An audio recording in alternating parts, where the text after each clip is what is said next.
So thank you for the invitation. I'm really excited to share the model that we use to read primary literature. So So this is a course that I teach. I have done it multiple iterations at different institutions. So it is a molecular biology course with lab. And I have done maybe 4 or 5 iterations of this course, and the course can vary from as small as 10 to 36 students. So that's the context that I am using this strategy in.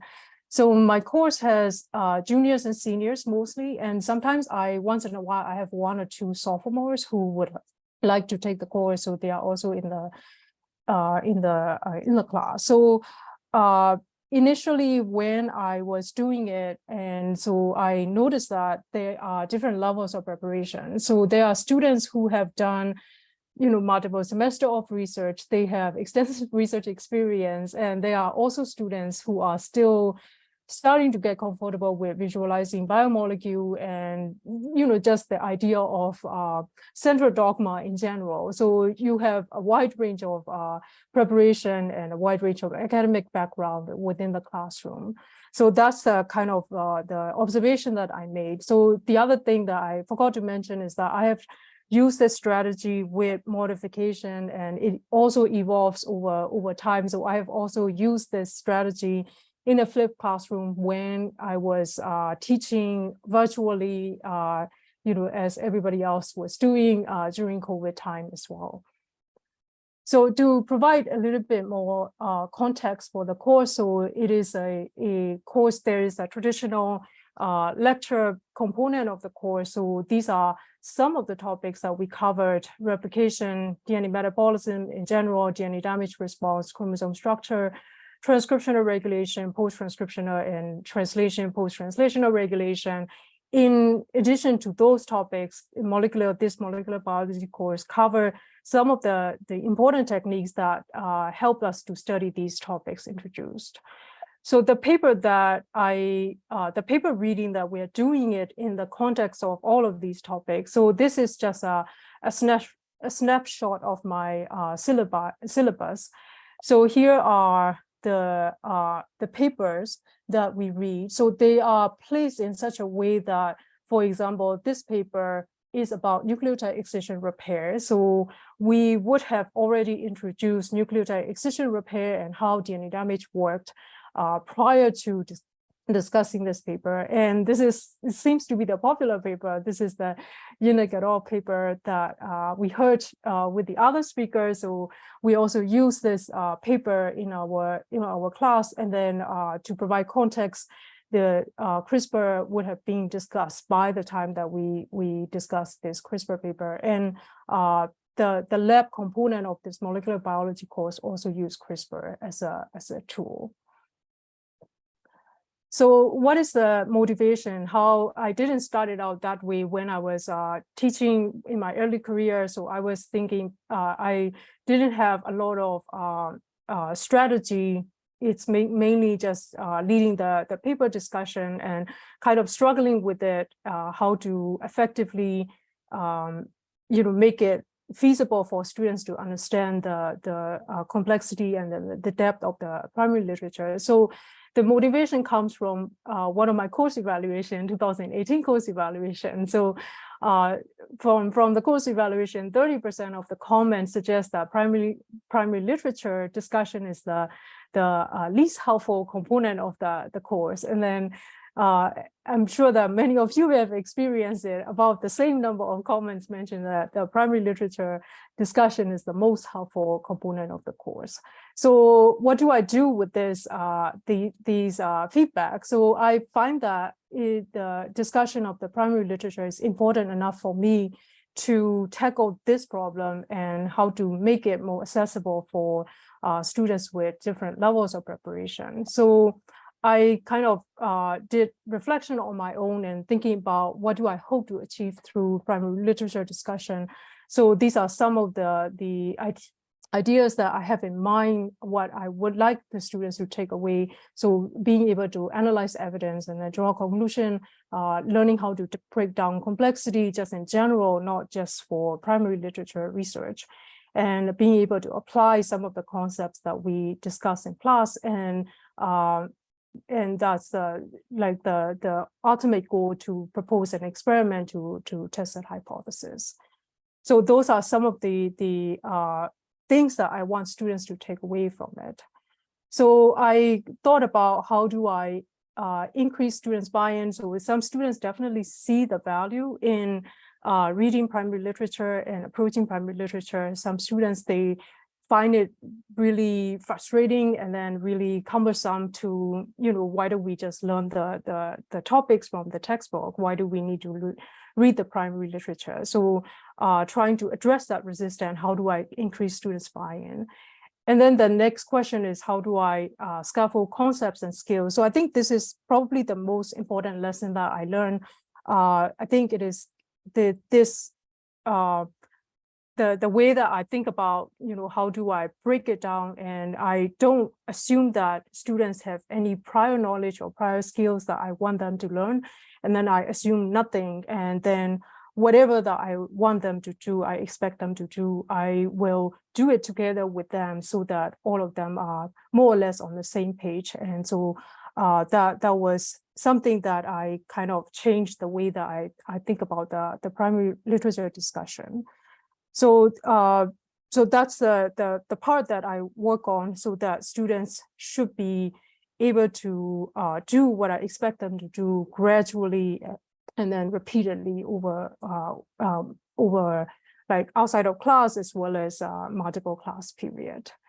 So the other question is, how do I leverage peer-to-peer teaching? So I think there is a lot of wisdom in the room. And to be honest, sometimes students have a better way to explain to each other how they understand a concept. And so I can definitely leverage that through peer-to-peer teaching. So before I jump into the structure, how I structure breaking down the complexity, so I sort of address the very first question. So I need to convince the students that this is something important that we should do together as a class. So this is the slide that I use with my students before I start the primary literature discussion. So as the previous speakers mentioned, I took out the vision and change document, and then demonstrating the fact that this is one of the core competencies that we're trying to achieve. So it is not just in this classroom, we are trying to be at the national level, and developing these skills are really important for them for their career, as well as for summer research opportunity, and if they want to go on and do research. So I try to convince the students that this is a skill that we collectively as a community of educators, we want the students to take away. So and also I highlight the fact that the primary literature discussion reinforce concepts from literature, and these are two of the learning outcomes that I put it in the syllabus. So I talked about how this exercise aligned with the learning outcomes that we set out to achieve in this course, and then kind of try to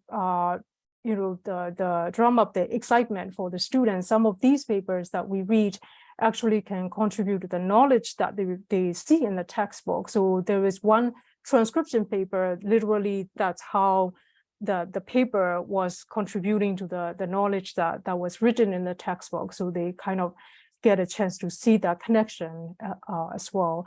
And I think it is also really cool for the students to think about the fact that they can understand at the undergraduate level some of the groundbreaking discoveries, or some of the papers that can lead to Nobel Prize. So that's contextualization, and then trying to get students buy-in for this exercise. So in terms of preparation, so we take one class period, or so not the whole class period, but maybe 20 minutes or 30 minutes of that class period, we do an in-class activity. on a hypothetical data. So I think it is best to illustrate it with an example. So I use the paper that I mentioned, so the Inek et al. Paper, science paper. So this is one of the figure that is hard to interpret. So the way that I see it is that there are several concepts that are going on, and so this is separating and actually visualizing DNA. So not visualizing all DNA, but only either the complementary strand or the non-complementary strand. So students usually get stuck which type of DNA are we visualizing on the gel. And this paper also requires that students are familiar with mechanisms and then different components of the CRISPR. So there is the cRNA, and then there's the CRISPR RNA, etc. So terminology, so how do they become familiar with it? And then the other point is the CRISPR, the Cas9 relation to the DNA molecule. So in this figure, the authors were trying to figure out which strand, either complementary or non-complementary strand, Cas9 is actually cutting. So that's that's what they were trying to figure out. So to address this figure, we do a hypothetical data ahead of the class.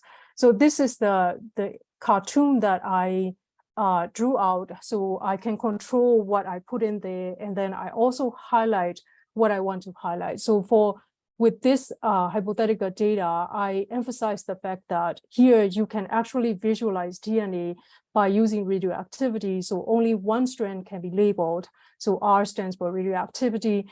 And then students are asked to do the exercise, which the strand will correspond to which lane on the figure. So it's a very clean data, and there are points that I want to emphasize without getting into too many of the details of the actual figure. So this is an exercise that we do together in class. They get a chance to talk to each other as well. So in addition to that, students are given the paper about a week ahead of the discussion. So the one thing that I do is we don't read the whole paper. We only focus on a few of the figures with main messages that I want them to take away. And so in addition to the annotated paper, then I prepare a video. So I have a pre-recording video, only about 10 minutes, sometimes maybe 12 minutes or so. So in the video, I talk about the context, what is the gap in knowledge, and then highlighting the figures, what are some of the main message that they should look for in the figure. So I try to control the narrative with the video, so to provide them with some guidance on what to focus on and what not to focus on. So in addition to that, I provide them with guiding questions. So it is kind of like a list of questions for each figure that I ask them to interpret. So if there are 3 figures that they are interpreting, then there are 3 sets of questions that there are 3 sections of the question. So they turn in as a low-stake assignment. So this is just an example of those questions. So again, this is the figure that we looked at earlier. So to guide the students, what is the goal of this experiment, so that they don't lose track of what is the main point of this figure. And then the second question is, what is the difference between this label strand and then partner strand? So this is the information that they need to be able to interpret the data. So without this information, they will be kind of going in circles. So I want them to be aware of that. And then in which lane cleavage occurs. So this is really the result of the figure. And then this is more of a difficult question to test their understanding. So why is there a cleavage in this lane, but not in the last lane? So some students can answer this question. Some students may not be able to answer the question on their own, which is fine because this is a very low-stake assignment. And then in the classroom on the day of the discussion, so we take about 30 minutes of the class time. So my class usually is 50 minutes, so 20 minutes. We sometimes have to do catch up with the lecture and things like that. So the actual paper discussion, figure discussion is about 30 minutes to 40 minutes. So students are randomly assigned to a group, and then each group is responsible for 1 or 2 figures. So I also use a simpler approach. They don't know which figure they will be assigned. It is random so that they are familiar with all of the figures. And then they take about 15 minutes to discuss the figures in the class. So they can talk to their peers, and I kind of wander around the classroom and listen to their conversation, and then they can ask questions if they have any questions, or some of the students who are shy, they will ask questions individually. So for the bigger classroom, I have also done the small group discussion with TAs. So I have either 1 or 2 TAs who can also kind of moderate the small group discussion. So in the latest iteration, I have used the jigsaw approach. So then students from each group are paired with a student from another group. So they learn different figures. Now they have to explain to their understanding to their peer how they understand figure 1, and then the other one is responsible for figure 2, for example. So that way they are able to voice out and actually talk through what they understand about the figures. And then we will do wrap-up, follow-up discussion. So sometimes I do emphasis on some of the figures, and perhaps sometimes we get good questions from the small group discussion, so I would bring it to the whole class, or sometimes posing more challenging questions to the whole class if everybody is doing well, everybody is good with the background. So then as a follow-up, after class, students turn in a low-stake assignment. It is a similar gel or similar piece of data that really making sure that they understand it and they are not looking at the same figure again, they are looking at a different figure using similar skills. So they turn that in as a low-stake assignment. So overall, I find that there are more students buy in. I see less and less resistance for using this structure, and I really rewarding that there are meaningful discussion from students with varying level of background. They can propose experiment, they can ask the questions of what if we do this, or what if it doesn't work, and what might it look like. So these are some of the reflections that I have.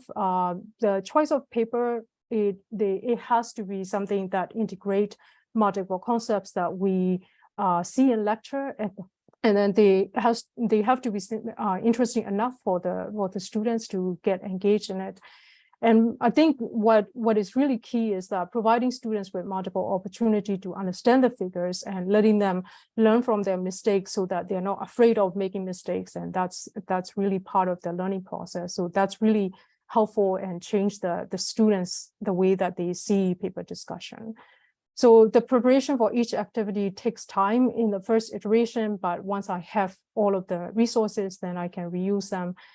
And in a larger classroom, I think I have used some of the inclusive practices, such as like each member assigning roles to each member, and then asking for permission before I pick on a student. Is that okay if I ask you to explain this figure? And then so TA can also help facilitate the small group discussion. So one thing that I've been thinking about is that depending on the dynamic, I can probably expand the number of figures that we discuss for more intense discussion. So yeah, I think I out of time, and I think I maybe went over 1 or 2 minutes. So I'm happy to take any questions. Thank you very much for listening. And I really want to acknowledge the students who taught me to develop these strategies. So we have time for a couple questions.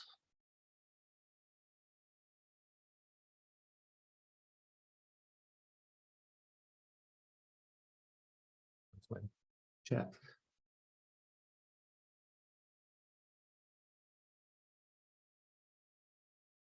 Teresa, go ahead. Thank you for sharing your approach.